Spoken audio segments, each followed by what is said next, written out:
We are continuing our study in the Gospel of Matthew, and in particular, we are continuing our working through chapter 27, and have noted that this is a very dense portion of Scripture. A lot is going on.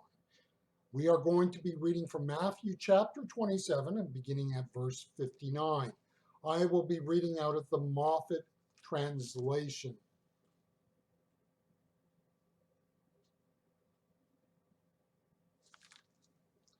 Matthew chapter 27, verse 59. So Joseph took the body, wrapped it in clean linen, and put it in his new tomb, which he had cut in rock. Then, after rolling a large boulder in the opening of the tomb, he went away. Mary Magdalene and the other Mary were there, sitting opposite the tomb. Two facts are given in this passage to help the narrative to move forward. What I'm saying to you is when you read this passage, it's kind of fascinating because you see where Matthew is clearly retelling the stories of this event that transpired then, but he's also working to make it make sense and fit together and pull together. And in a sense that this passage here before us is a transition to what will follow. And in order to make a transition, he needs to provide a link between what it was and what will be. And in that sense, you can see this in the passage. We are told that Joseph of Arimathea placed the body of Jesus in the tomb. What is understood but not as explained is a constraint of time. Jesus was crucified on a Friday, which would not mean much to the average person in North America today. In the promised land of Jesus' time, the Sabbath was Saturday. But remember, they counted or marked time with a very different sense of the start of the day. The start of a day was at sunset. So Friday afternoon, Jesus is crucified. And when sun sets on Friday afternoon, you are into Saturday. And that is the start of the Sabbath. So if we use an approximate time marker, we would say that by 6 p.m., they had to have the body of Jesus in the tomb and have things sealed up so that they could go and observe the Sabbath. They could not take care of the body on the Sabbath. So there was a very small window of opportunity between the death of Jesus and the start of the Sabbath for the body to be placed in the tomb. The key point is that there was not the time needed to formally prepare the body for the placement in the tomb. So in essence, what Joseph of Arimathea is doing is just setting the stage for Easter Sunday because he's taking the body, placing it in the tomb, doing some basic stuff to just put it there. Now, obviously, what happens as far as we are concerned is Joseph drops out of the story and we are never left. We are left with questions as to what was he thinking? What was going on? Because Joseph placed this body in the tomb, he must have had some reaction and some feelings, but those are not recorded to us as to what he thought on that first Easter Sunday. The second fact that is given to us is that Mary Magdalene and the other Mary knew where Joseph placed the body. The point is made in somewhat of an enigmatic way. In some way, they had come to be aware that Joseph was taking charge of the death burial detail. Remember, it was Joseph's tomb, and as such, it would not be automatically obvious that this is the place where you would put the body of Jesus.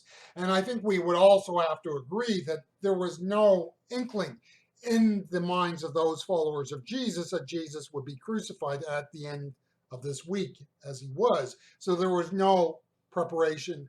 And on top of which, realize that Joseph or Jesus was not from Jerusalem, but from Nazareth. So there is no family tomb or burial site in Jerusalem as such. So these are a number of things that impact what is going on. But the key for me as I take here is that you can see Matthew is stitching together a story. You see, one of the questions that would arise is if Joseph of Arimathea took the body and placed it in the tomb is how would the women know? And he provides us a means of understanding this. They were aware he was taking the body and saw where he placed it. They would not have known otherwise. The narrative, therefore, in Matthew has a story being handed off from Joseph to the women. Now, clearly, a lot of facts are dropped, but for sake of narrative, we are given enough. Jesus rose on the third day, but by modern Western keeping of time or reckoning of time, he actually rose on the second day. What do I mean? I'm not just splitting hairs here. It is just a different way of viewing time. He was in the tomb by approximately 6 p.m., sunset, and would arise from the dead Sunday morning at sunrise, so about 6 a.m. So if you do the math, that's 36 hours, the total amount of time he spent in the tomb. Now, from a Jewish perspective of that day and age, he was there parts of Friday, parts of Saturday, and parts of Sunday. Because again, the Sunday began with sunset on Saturday. So he was there parts of 3 days. It is not a modern Western understanding of time, but it is one that makes sense in the time and place it was. The big chunk of time that Jesus was in the tomb was on the Sabbath, a day in which there would not be any work. The women who were not from Jerusalem would have spent Friday night, maybe at a friend's house. We don't know. There's silence here in terms of our records. The next day, which is Saturday and the Sabbath, well, they would presumably spend it at a local synagogue. Maybe, maybe not.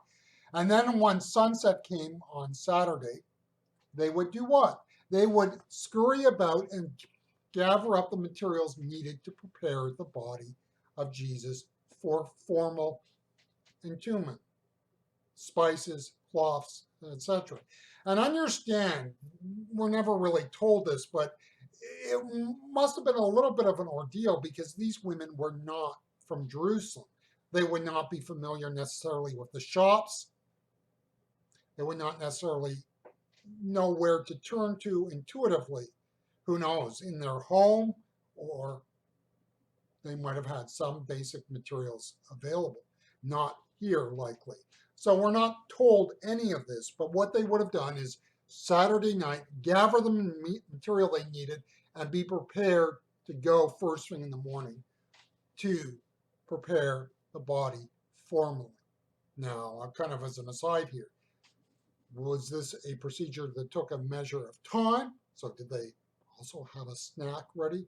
I don't mean to be sacrilegious, but if you are walking to a tomb, preparing the body and have to walk back, you might need something to eat there. Understand that they had to wait to sunrise to prepare the body because there were no electric lights. So there was no way they were going to go to a tomb in the middle of the night with just candles to bury it. They were going to wait for sunrise and full illumination, as it were. In the 36 hours that Jesus was in the tomb, we have no real idea what the followers of Jesus were doing. I mean, we can assume it was a time of despair and hopelessness. The women simply were doing what their culture had trained them to do. And we understand this in times of great grief. Often people just act and react reflectively. It was for the followers of Jesus the darkest Sabbath, of their lives.